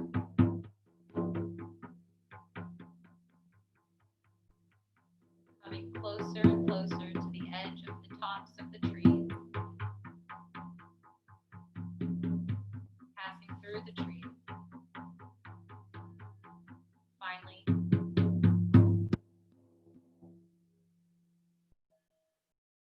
reaching our feet back down onto our path in nature. With each step, bringing us closer and closer to our sacred place in nature, our anchor, bringing our consciousness, our spirit guide, our power animal, and this aspect of our soul closer and closer to our physical bodies in this room. With each step closer and closer, bringing your consciousness more and more into this room. Feeling more and more like yourself, more and more empowered.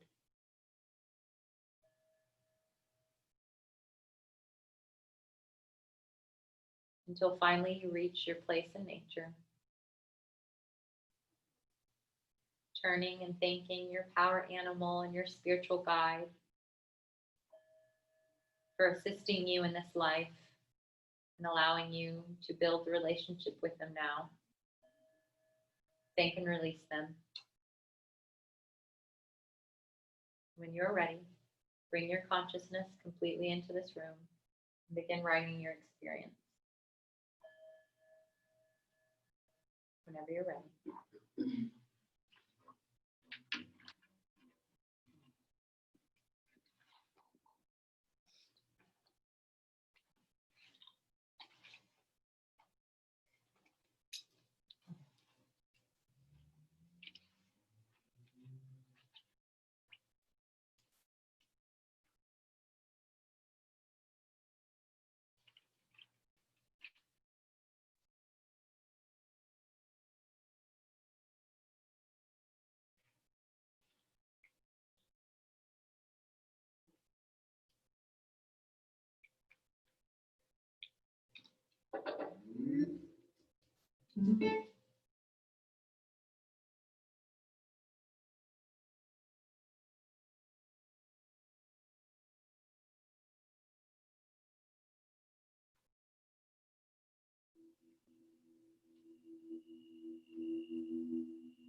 And once everybody's done writing, if anyone would like to share their experience, they can.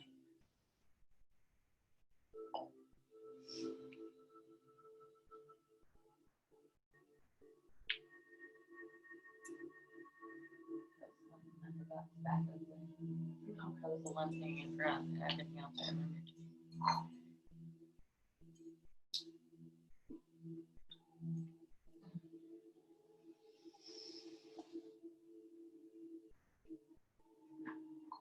You never hear the heart roll over the drum. Yeah. Yeah, it's the only one, the last one. Try not to be so loud. Huh?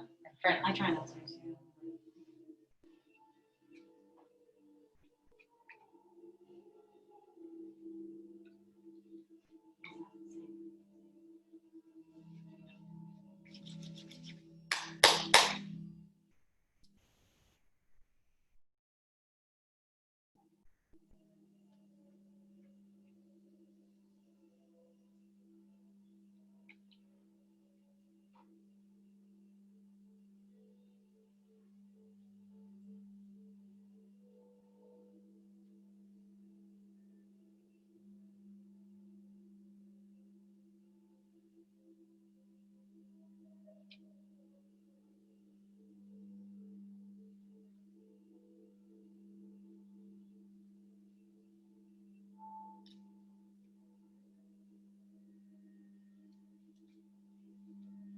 Give everybody another minute.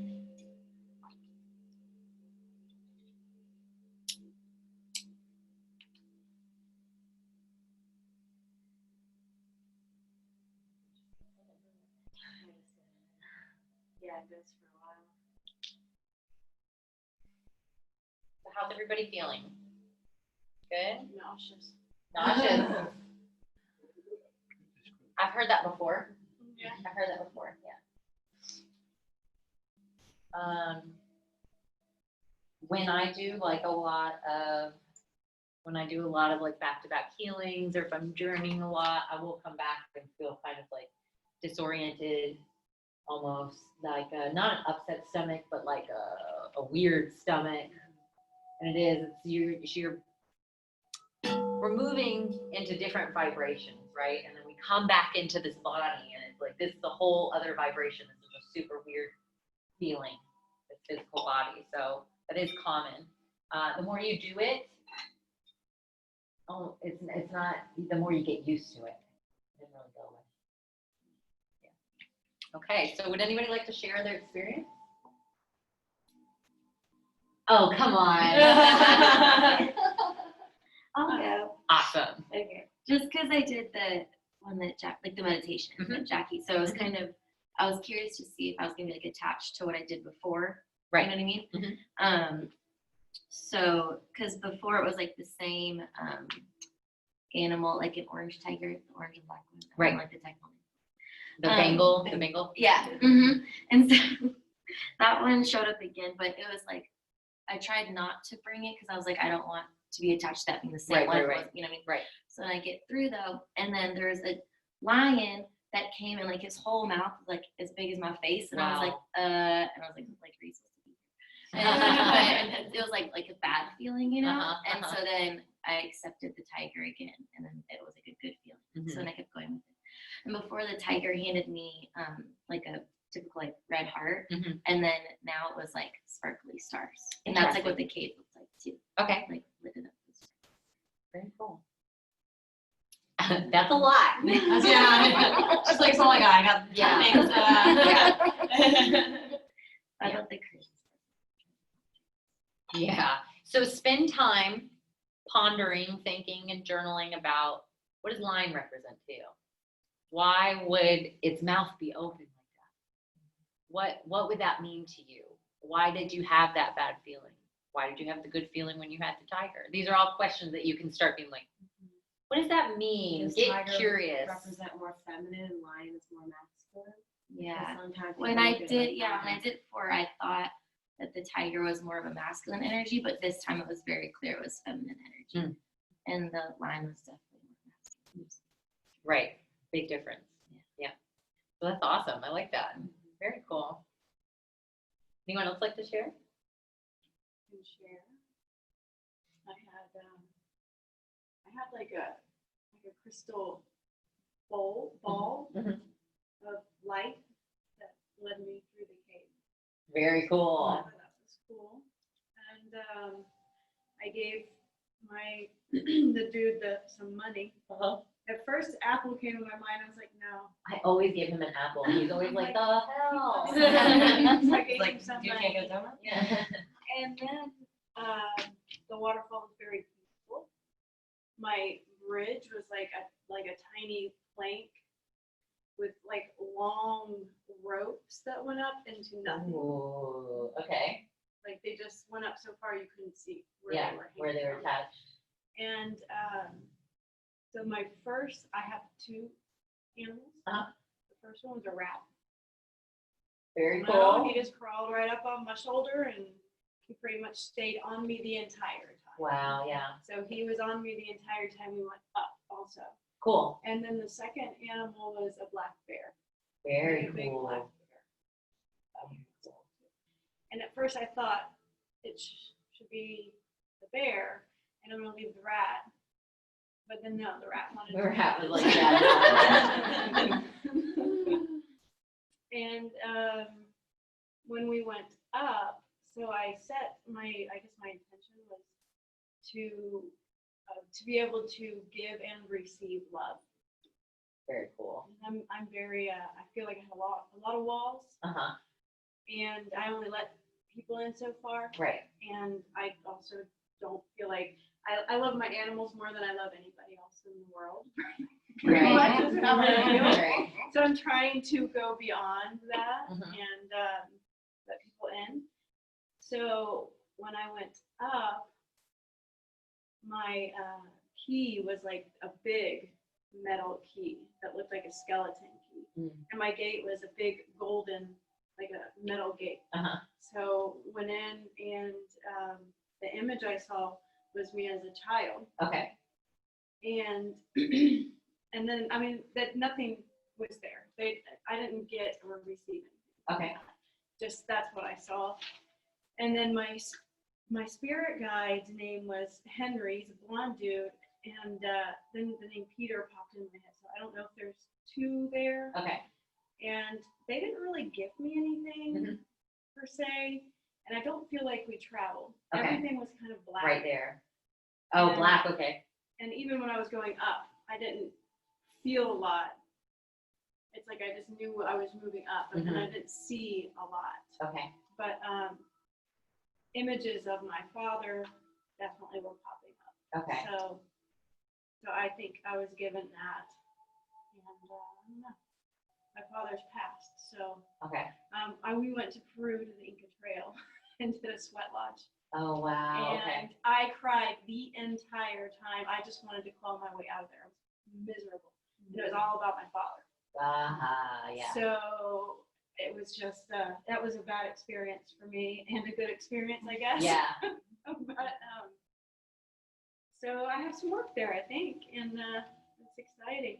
But I do want to mention very quickly, and this might seem really weird to some people in here, but I used to Ouija board a lot when I was a kid. And I also used to see shit when I was a kid. Okay. I don't see anything now. Mhm. But I met, when I was Ouija boarding, somebody named Henry that said they were my guide Okay, when I that's, was a kid. so I was gonna go with, okay, Ouija boarding, and I don't wanna say that Henry is like a deceased person, Yeah. but maybe it was something like, I was thinking maybe, that it is in connection with like something like that, so that Yeah. makes sense then. Just before you even said Ouija board, I was like, I feel like this is, because Henry is a very normal Yeah. name. Yeah, like that's a super normal name, and so is Peter. Yeah. So it could be Henry giving you a message. It could be all kinds of stuff, but to me, Henry is the guy, Yeah, I think so. and Peter is the message. Okay. I'm I'm asking for love. I want to give everything. Peter, like, oh my God. So what are you doing? You will never believe this, but my spirit guide said you'd be coming. You're gonna be here. Yeah. Okay, so that makes a ton of sense. That's very, very cool. The more you journey, the more you'll feel. So the knowing, honestly, I like the knowing first. Because if you know, the other stuff doesn't matter. Some people, they do know and they question it so much. But if you know that you just know, you're good. Just go with that and everything else will catch up. So if you've heard of Henry or spoken with Henry before, I would encourage you to start journaling to him, talking to him, meditating to meet him, asking for real life signs that he's with you. It'll happen. Yeah, I just got goosebumps. It'll be creepy. I have In a a good feeling way. it will be. Yeah. Like that Ouija board thing, that's real. The Ouija board is absolutely real. It's dangerous because people get no education on it, and they're just opening up doorways and being like, anybody there? There. My teenage There. years. There. And then anything can come up, so. Yeah, so Ouija boards are 110% real. It's so that's why you have to be very careful. If you can Yeah. just do whatever. But yay. I you still get have possessed or- have that Ouija board, but it doesn't work now that I'm an adult. But like my friend, we always played the same people, and like I would look away, and she would look at something on the board, and when we turn back around, it would go there, and we'd do the same thing, just so we knew each other was not moving it, Right. and it moved, and I mean, Oh, yeah. a lot. Okay. We played it for a long time. We have whole messages written out. Yeah, I've had full experiences myself. None of them were good though. So. Oh, mine are pretty good. I was very open as Yeah. a child. Yeah. I was looking for not the thing you should do. Oh, yeah. I was looking for all the, I was looking for super things. into paranormal when I was young. Go figure. Angels. So thank you for sharing. That's amazing. And I would encourage you to continue trying to make connections with him. And you can do that through a journey. Going up now, instead of your intention being to retrieve your guide, you can go and ask for ways to work with your guide. You can ask for physical practices that you can do. So the benefit of going up into Upperworld and having those spiritual guides and teachers is you can go learn any modality by going up into Upperworld and retrieving a teacher or a guide, and then getting energetic downloads, and then practicing those in the physical. I always say practice on yourself first. Integrate, do the teachings, do the exercises that your guides suggest to you so that you can learn and integrate before you start being like, I know something I can do for you, right? Like we always want to internalize first and work on ourselves before we go adjusting other people's pole in their eye, right? We always want to take care of our pole first. So, does anybody know what I'm referencing? Yes. Yes. Okay, so anyone else want to share? So it was really scary. Oh, really? It was terrible. I was then waiting for a power animal, and then I had a green snake crawl on me. It didn't really do much, just kind of hung out.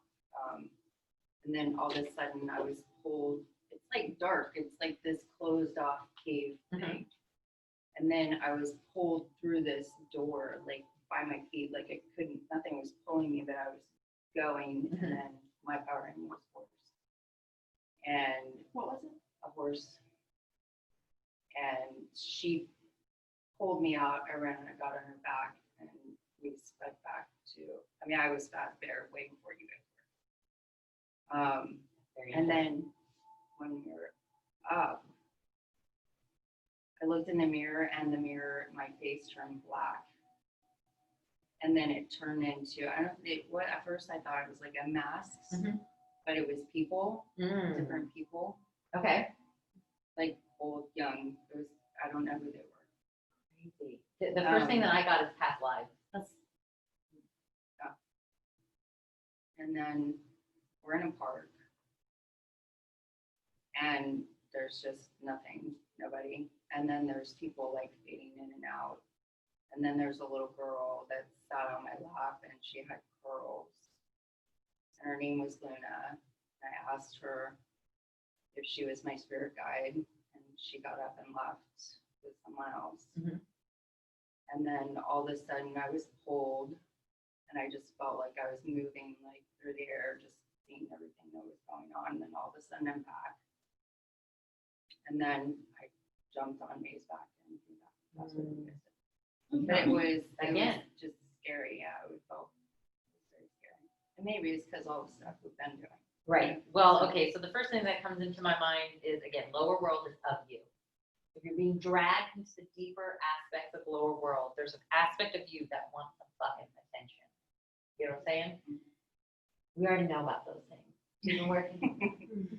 So for May to come get you, I think it was your subconscious way of saying there's still some deep, dark shit that we need to work on, but you don't have to do it by yourself.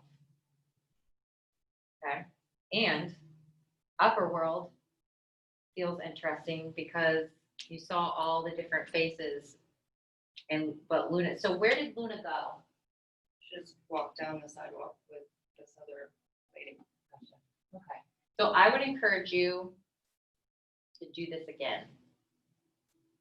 Sam, I'm gonna bother you. I want you to do it again and go and see if you can't suss out who your spirit guide is.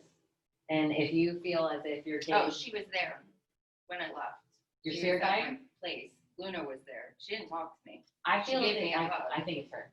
but she didn't answer me, and Right. she wouldn't hang out with me. She just kind of sat on my lap for a minute and dipped, and then she gave me a hug at the end, Okay. and that was it. Okay. Sorry about that. Okay. So I feel as if Luna was your guide. I feel like, okay, so if you retrieve her, then you don't have to do another journey if you don't feel called to. What I would start doing is journaling to her. You don't like journaling either, do you? God damn it, Sam.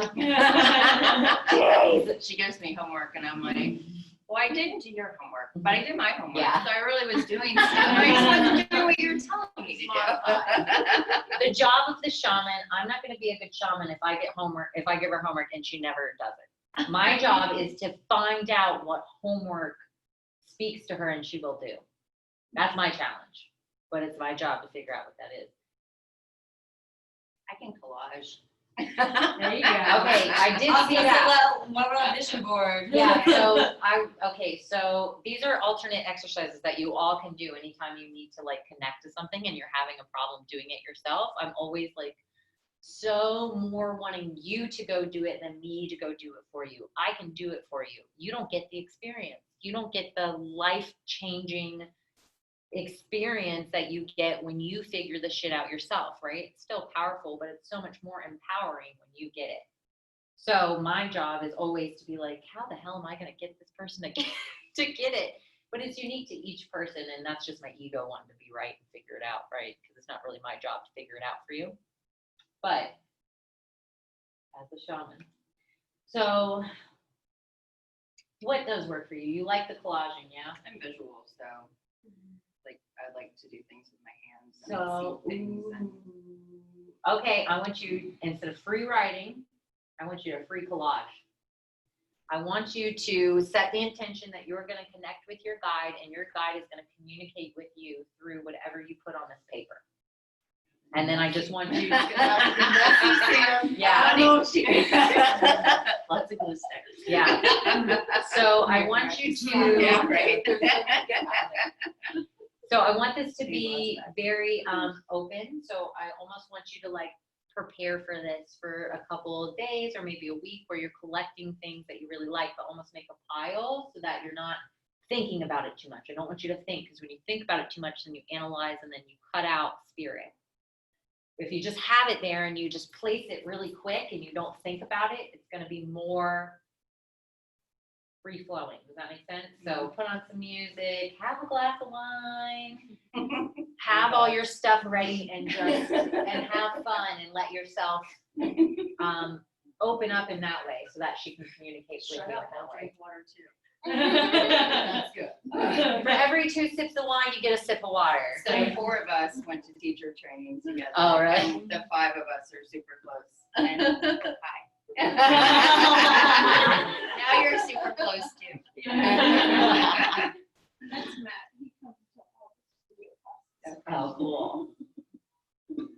So yeah, that is what we want to do. Is we want to always break down. The logical mind is our friend. It's helpful, but at the same time, it can be a hindrance, right? So sometimes if our logical mind is being too analytical, we got to mix it up, and we kind of got to get things free flowing.